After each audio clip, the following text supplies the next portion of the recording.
Halo semuanya, perkenalkan nama saya Reza Triananta dengan NIM 2510170, Program Studi Pendidikan Keagamaan Katolik. Nah, di sini saya akan sedikit meringkas semua pembelajaran ilmu sosial dasar.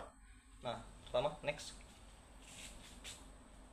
Bab pertama itu pengantar ilmu sosial dasar. Nah, ilmu sosial dasar merupakan studi yang membahas tentang hubungan antara manusia dengan lingkungan serta masyarakat dan interaksi yang terjadi dalamnya.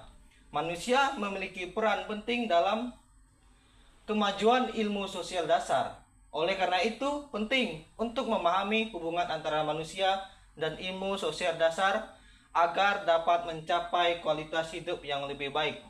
Nah, secara umum, mengenai ilmu sosial dasar mencangkup pandangan dari para pakar di setiap bidang, seperti Auguste Comte, Franz Boas, Wilder D. Lauf, Bill Hood, dan Adam Smith, Freud, dan Miss School. Nah, mereka mengatakan bahwa ilmu sosial dasar adalah kajian yang mempelajari hubungan antara manusia dan lingkungan mereka, serta masyarakat dan interaksi yang terjadi dalamnya. Nah, peran masyarakat sangat penting dalam kemajuan ilmu sosial dasar, sehingga diperlukan perhalaman mengenai hubungan antara manusia dan ilmu sosial.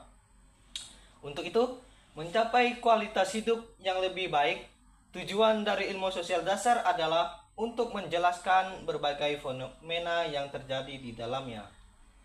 Masyarakat, baik yang berkaitan dengan kerjasama maupun dengan konflik. Yang pertama itu dalam pertemuan yang kedua, konsep dan ruang lingkup. Nah, ilmu sosial dasar menyentuh isu-isu sosial yang memunculkan dalam suatu komunitas. Untuk mengulas isu-isu sosial tersebut, perlu kita terlebih dahulu mengenal realitas sosial dan memahami sejumlah konsep sosial. Oleh karena itu, ilmu sosial dasar dapat dibagikan menjadi 3 kategori, yaitu realitas sosial dalam masyarakat secara kolektif membentuk masalah sosial tertentu. Konsep sosial atau pemahaman mengenai realitas sosial yang dibatasi pada konsep dasar sangat penting untuk memahami masalah sosial yang diajukan dalam ilmu sosial. Nah, isu-isu sosial yang muncul di dalam masyarakat biasanya terikat dengan berbagai realitas sosial saling mempengaruhi satu sama lain. Ilmu sosial dasar terdiri dari 8 topik utama. Nah, 8 topik tersebut cakupan perkuliahan ilmu sosial dasar diharapkan dapat mempelajari dan memahami hal-hal berikut. Berbagai isu-isu demografis terkait pembangunan komunitas dan budaya. Isu-isu mengenai individu, keluarga, masyarakat, isu-isu tentang pemuda dan proses sosialitas, isu-isu yang berkaitan dengan hubungan antar warga negara dan negarawan, isu mengenai stratifikasi sosial dan kesetaraan derajat, isu yang ada di masyarakat perkotaan serta isu perdesaan, isu tentang konflik sosial dan proses integrasi, pemanfaatan ilmu sosial dasar, dan teknologi untuk kesejahteraan dan kemakmuran masyarakat. Nah, yang kedua itu saya akan menjelaskan mengenai pertemuan yang ketiga, yaitu bab 2, teori sosial dan pendekatan. Kita harus tahu dulu apa itu teori sosial. Teori sosial adalah pembelajaran sosial, SLT singkatannya, dan teori kognitif sosial, SCT, mengidentifikasi pembelajaran sebagai interaksi yang dimisantara orang-orang, lingkungan, dan perilaku. Keterlibatan dalam konteks sosial melibatkan proses ganda pembuatan makna. Kajian ini fokus pada konsep SLT dan SCL yang diteorikan Albert Bandura, dilengkapi dengan sastra relevan lain. Nah, perilaku teori di Vali dengan mempelajari teori di sebelah Fiorenese didalilkan pengupas kulit dilengkapi dengan beberapa sastra relevan lain setelahnya. Untuk memenuhi tujuan ini, 3 tahapan pansimastis literatur tinjauan diadaptasi. Next. Dan dikembangkan, yaitu ada perencanaan, pelaksanaan, dan pelaporan. Juga pencarian dasar data dengan pendekatan bola salju bola. Nah, salju bola itu adalah istilah yang digunakan dalam ilmu sosial dasar. Lanjut, dipilih guna untuk melengkapi kekurangan informasi dan data yang diperlukan. Tahapan-tahapan tersebut sebagai kerangka kerja operasionalis artikel ini. Ekstraksi dan nismiste data. Pembahasan temuan hasil kajian di pusat berakhir dengan menyajikan kesimpulan dan rekomendasi. Nah, untuk itu ada lagi nilai dan norma sosial dan interaksi sosial. Nah, kita dari nilai sosial, nilai sosial adalah segala sesuatu yang dianggap baik dan buruk dalam masyarakat. Nilai dapat dijadikan saran pertimbangan setiap individu dalam menentukan sikap serta mengambil keputusan. Menurut Clay Kos, nilai sosial dipengaruhi oleh kebudayaan masyarakat itu sendiri. Hal ini yang menyebabkan adanya perbedaan tata nilai di antara kelompok masyarakat. Nilai sosial tidak memiliki bentuk fisik. Nah, artinya bervariasi abstrak. Nilai sosial terdapat dalam pemikiran, pandangan, ide, atau gagasan setiap individu. Nah, bagian B itu norma sosial. Nah, kita akan mengerti tentang norma sosial. Norma sosial adalah seperangkat aturan berupa perintah atau larangan yang ditetapkan berdasarkan kesepakatan bersama. Bedanya dengan nilai, norma bersifat nyata, tegas, dan jelas.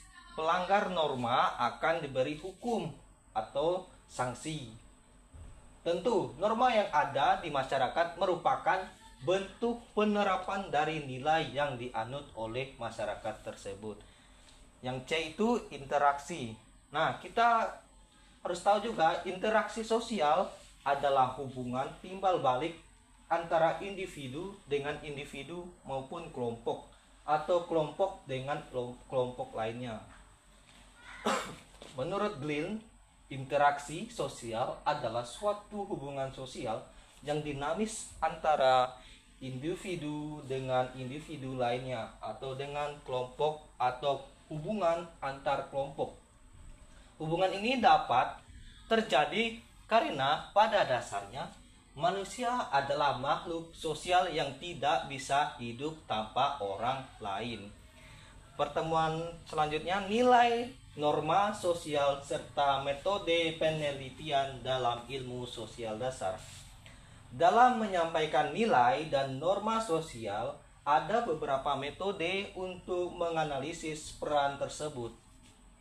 Antara penelitian sosial adalah sebuah bidang yang luas dan kompleks yang berfokus pada pemahaman perilaku manusia dan struktur sosial dengan menggunakan berbagai metodologi dan pendekatan. Penelitian ini bertujuan untuk mengumpulkan dan menganalisis data tentang masyarakat, kelompok, dan individu.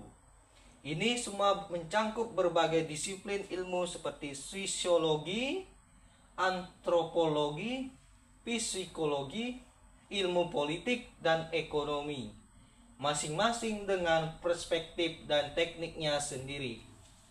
Norma sosial adalah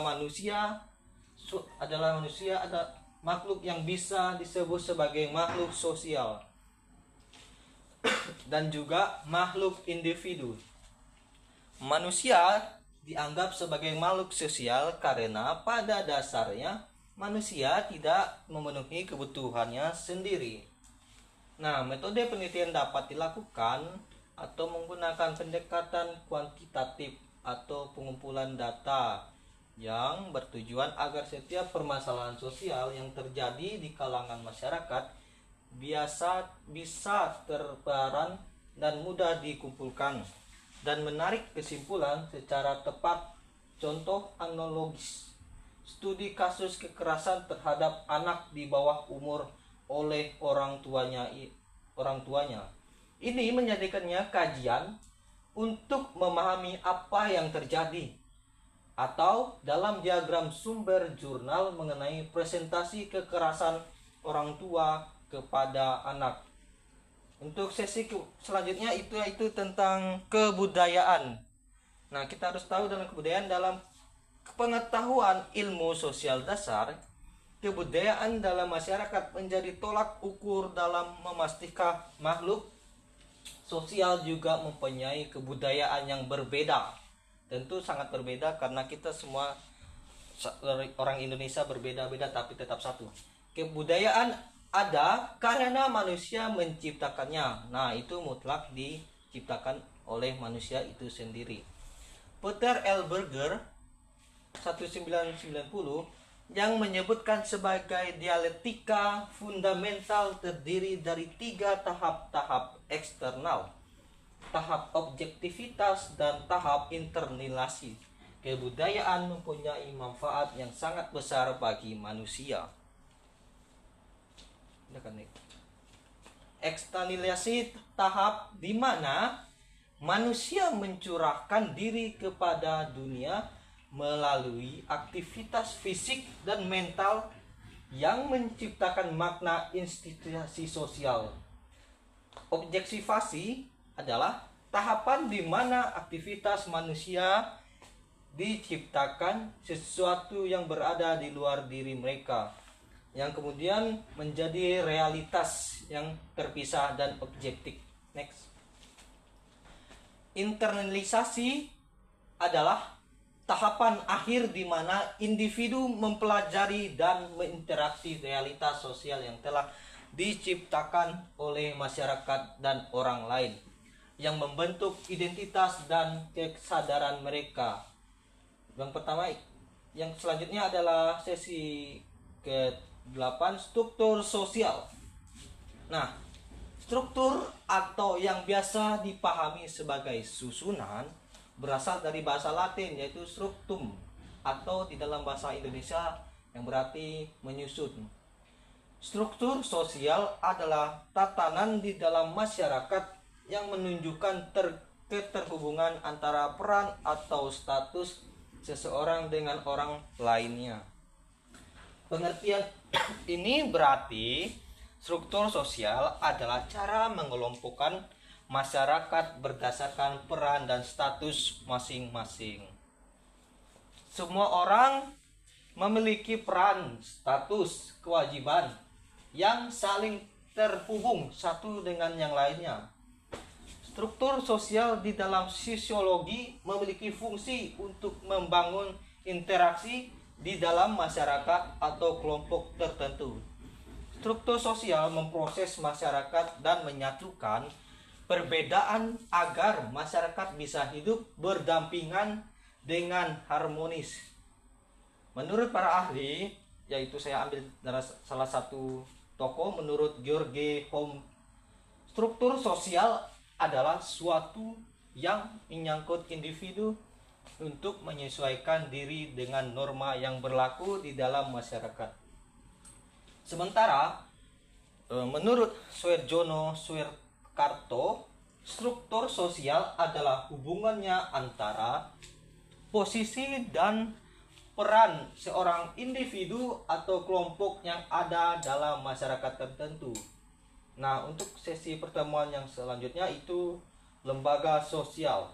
Nah, lembaga sosial adalah sistem norma, nilai, dan aturan yang mengatur perilaku masyarakat untuk memenuhi kebutuhan hidup dan menciptakan keteraturan. Dalam ilmu sosial dasar, lembaga sosial dalam ajaran Katolik merujuk pada institusi seperti gereja, keluarga, pendidikan, dan masyarakat yang diatur dan dibentuk berdasarkan nilai-nilai Kristiani seperti martabat manusia, solidaritas, dan subsidiaritas. Lembaga-lembaga ini memiliki peran penting untuk mewujudkan kebaikan bersama, membantu sesama, dan mengarahkan individu untuk bertumbuh secara spiritual dan jasmani dengan tujuan akhir untuk mencapai kesatuan yang lebih dekat dengan Tuhan. Status Katoliksitas. Nah, untuk pertemuan selanjutnya yaitu perubahan sosial. Perubahan sosial adalah bentuk peralihan yang mengubah tata kehidupan masyarakat secara terus-menerus akibat sosial yang dinamis dan terus mengalami perubahan. Perubahan ini bisa terjadi pada individu, kelompok, masyarakat maupun lembaga-lembaga yang dapat mempengaruhi sistem sosial, termaksud nilai, adat, budaya, hingga sikap dan perilaku masyarakat. Menurut John B. Meskonis, seorang sosiologi asal Amerika, terdapat beberapa karakteristik atau ciri dari perubahan sosial antara lain yakni sebagai berikut. Nomor 1, dapat terjadi pada setiap kelompok masyarakat.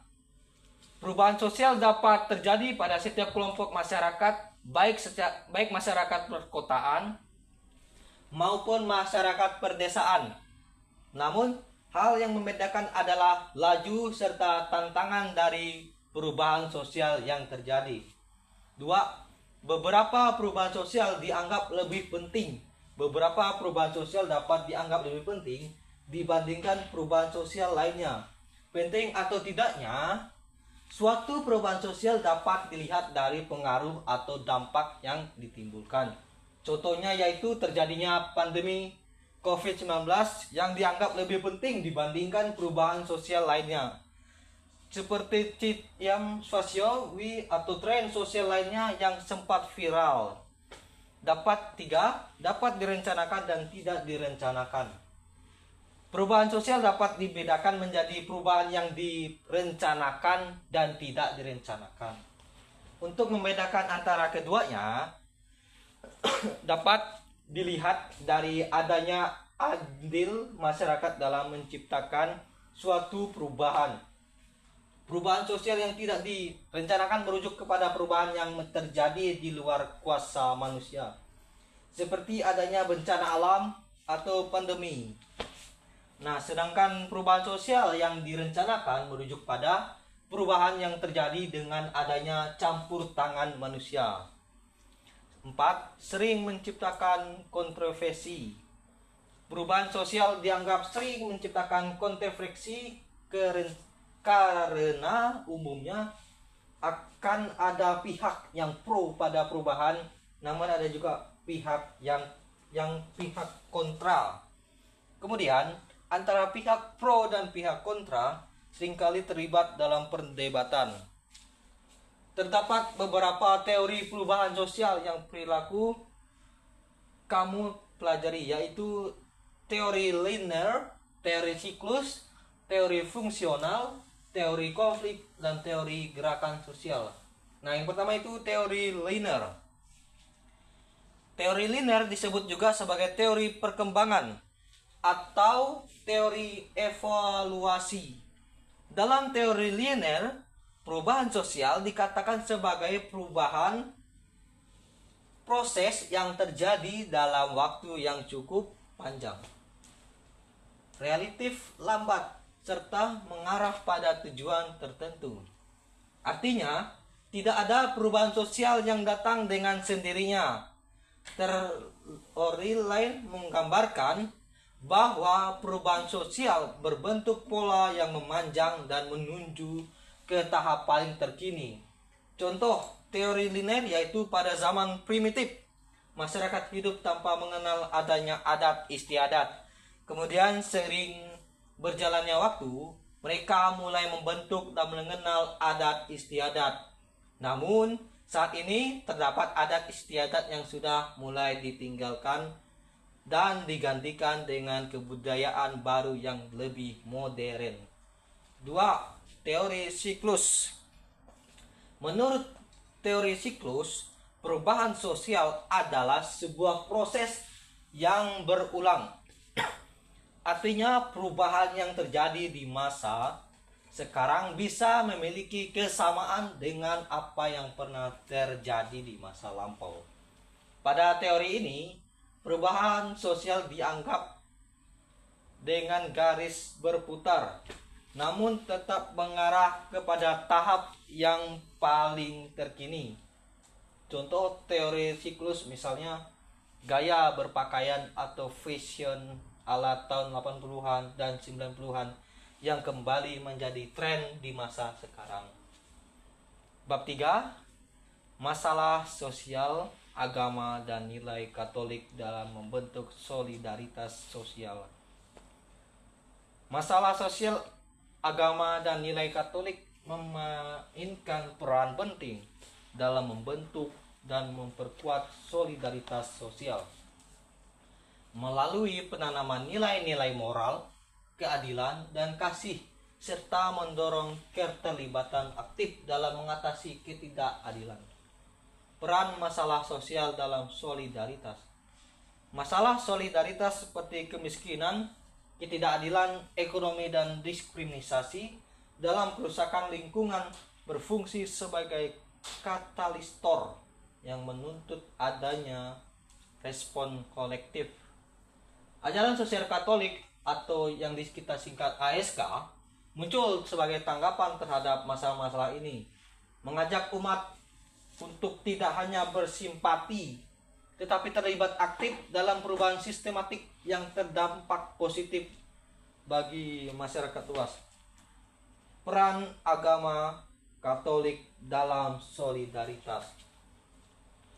Agama dalam hal ini Gereja Katolik berfungsi sebagai lembaga yang menyediakan kerangka moral melalui khotbah, aturan hidup, dan pengajaran-pengajaran nilai-nilai moral. Gereja menanamkan etika perilaku positif dan tanggung jawab sosial. Membangun kesadaran, gereja juga membantu umat memahami bahwa iman mereka harus diwujudkan dalam tindakan nyata untuk menciptakan masyarakat yang lebih manusiawi dan adil. Memfasilitasi aksi kolektif. Gereja sering menjadi pusat untuk menaksir program bantuan kemanusiaan, pemberdayaan ekonomi, dan advokasi kebijakan publik yang adil, sering kali bekerja sama dengan organisasi lainnya. Nilai Katolik dalam membentuk solidaritas. Solidaritas dalam ajaran sosial Katolik berakar pada prinsip-prinsip utama. Nah, prinsip-prinsip utamanya yaitu martabat manusia, life and rights of them home. Itu ada dalam Kejadian bab 3 ayat ke-4. Setiap individu memiliki martabat yang melekat karena diciptakan menurut gambar Allah yang menjadi landasan bagi semua prinsip sosial lainnya dan menuntut penghormatan terhadap setiap orang. Kesejahteraan bersama, common good, yaitu panggilan moral untuk mengutamakan kebaikan bersama, di mana semua orang memiliki kesempatan yang sama untuk berkembang secara optimal.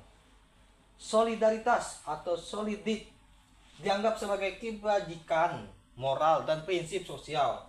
Solidaritas adalah panggilan untuk berperan serta dalam mengatasi ketidakadilan dan membangun masyarakat yang lebih adil. melampaui hubungan antara manusia hingga ke alam dan seluruh ciptaan.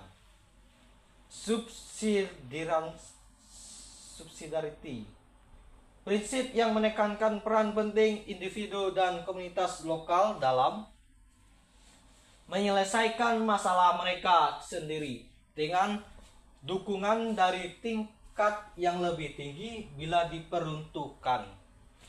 Secara keseluruhan, ajaran dan nilai Katolik berfungsi sebagai panduan etis yang kuat mendorong umat untuk secara aktif terlibat dalam mengatasi masalah sosial dan membangun solidaritas berdasarkan kasih, keadilan, dan martabat manusia yang universal. Nah, untuk pertemuan selanjutnya yaitu globalisasi dan dampaknya. Nah, dampak perspektif ilmu sosial dasar. Globalisasi dipandang sebagai proses interaksi dan interkoneksi yang semakin mendalam antara berbagai aspek kehidupan di seluruh dunia, termasuk ekonomi, politik, budaya, dan sosial. Pengertian globalisasi menurut para ahli Selo Swederjan. Nah, menurut dia, globalisasi adalah terbentuknya sebuah komunikasi dan organisasi di antara masyarakat satu dengan yang lainnya, yang berbeda di seluruh dunia, yang memiliki tujuan untuk mengikuti kaidah-kaidah baru yang sama. Hubungan tersebut disebabkan oleh penemuan baru seperti alat elektronik dan internet. Nah, menurut Anthony Giddens, globalisasi merupakan keadaan saling ketergantungan antara individu, kelompok, masyarakat, dan negara. Hubungan sosial akhirnya menjadi interaksi antara penduduk dunia ini. Kemudian terhubunglah suatu peristiwa dengan peristiwa lainnya yang menghasilkan dampak timbal balik antara wilayah sehingga berkembang luas sampai aspek-aspek kehidupan antara keduanya. Nah, menurut Emal Reich, globalisasi adalah jaringan kerja global yang mampu menyatukan masyarakat yang awalnya terisolir menjadi saling ketergantungan satu sama lain, sehingga memunculkan persatuan di dunia. Nah, itu modernisasi dan perubahan nilai. Modernisasi adalah proses perubahan dari suatu yang belum maju ke arah yang lebih maju. Modernisasi dimaksudkan untuk memperbaiki dan mencapai suatu bentuk masyarakat yang lebih maju, berkembang, berkualitas, dan sejahtera. Nah, menurut Suerjono Sukanto, modernisasi adalah perubahan di dalam masyarakat mengenai perubahan norma sosial, nilai sosial, susunan lembaga yang ada di masyarakat, pola perilaku sosial, dan segala aspek di dalam kehidupan sosial. Nah, terjadinya modernisasi menurut Suerjono Sukanto, cara berpikir ilmiah yang sudah melambangkan dan tertera kuat dalam tatanan masyarakat. Sistem administrasi negara yang sudah baik dan benar-benar mewujudkan birokrasi yang lebih baik pula. Sistem pengumpulan data yang teratur dan terpusat pada suatu lembaga atau badan tertentu seperti adanya Kartu Indonesia Pintar, BPJS, Jamstek, dan sebagainya. Ini menciptakan iklim yang menyenangkan terhadap modernisasi, terutama pada media massa. Tingkat organisasi yang tinggi terutama pada disiplin diri. Sentralisasi berwenang dalam melakukan social plugging yang tidak mementingkan kepentingan pribadi atau golongan tertentu. Nah, untuk sesi selanjutnya itu kelas dan situasi sosial. Status sosial sering pula disebut sebagai kedudukan atau posisi peringkat seseorang dalam kelompok masyarakatnya. Status sesuai menurut web kelas sosial merupakan stratifikasi sosial yang berkaitan dengan hubungan produksi dan penguasaan kekayaan. Sedangkan status sosial menurut pakar manifestasi dari stratifikasi sosial yang berkaitan dengan prinsip yang dianut oleh komunitas dalam mengkonsumsi kekayaannya dan gaya hidupnya. Next. Nah, yang sesi selanjutnya yaitu konflik sosial. Secara etnologi, konflik berasal dari bahasa Latin configere yang berarti memukul. Nah, tentu saja memukul ini cuma kiasan untuk menggambarkan pertentangan yang terjadi antara individu maupun kelompok. Konflik sosial adalah kondisi di mana salah satu pihak atau individu atau kelompok berusaha menyingkirkan pihak lain dengan menghancurkannya atau membuatnya tidak berdaya. Nah, menurut para ahli, yang pertama itu Suirjano Sukanto lagi, konflik adalah suatu proses sosial individu atau kelompok manusia berusaha memenuhi tujuannya dengan jalan menentang pihak lawan yang disertai ancaman dan atau kekerasan. Next. 2. Robert Maslow. Konflik adalah perjuangan untuk memperoleh nilai status dan kekuasaan di mana tujuan mereka tidak hanya memperoleh keuntungan tetapi juga untuk mendudukkan saingannya. Next. 3. Britain. Konflik adalah suatu pertentangan atau perbedaan yang tidak dapat dicegah. Konflik ini dapat memberikan pengaruh positif maupun negatif saat melakukan interaksi dengan orang lain. 4 itu Ensiklopedia Nasional Indonesia menguraikan bahwa konflik muncul karena adanya bentuk antara dua unsur dalam masyarakat yang mengharuskan salah satunya berakhir. 5 itu Undang-Undang Republik Indonesia Nomor 7 Tahun 2012. Konflik sosial yang selanjutnya disebut konflik adalah perseteruan dan atau benturan fisik dengan kekerasan antara dua kelompok masyarakat atau lebih yang berlangsung dalam waktu tertentu dan berdampak luas yang mengakibatkan ketidaksamaan dan desintegrasi. Konflik sosial sehingga mengganggu stabilitas nasional dan menghambat pembangunan nasional. Nah, sesi selanjutnya isu-isu sosial kontemporer. Isu-isu kontemporer merupakan persoalan yang bisa meliputi masalah perubahan peristiwa, situasi, kebijakan atau nilai yang telah berlangsung dalam kehidupan masyarakat saat ini. Ketidakpuasan sekelompok masyarakat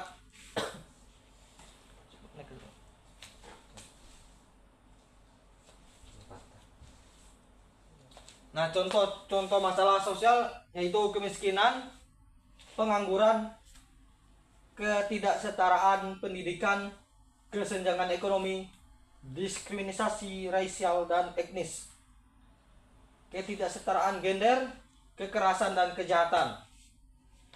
Nah, sekian dari paparan materi saya mengenai ilmu sosial dasar.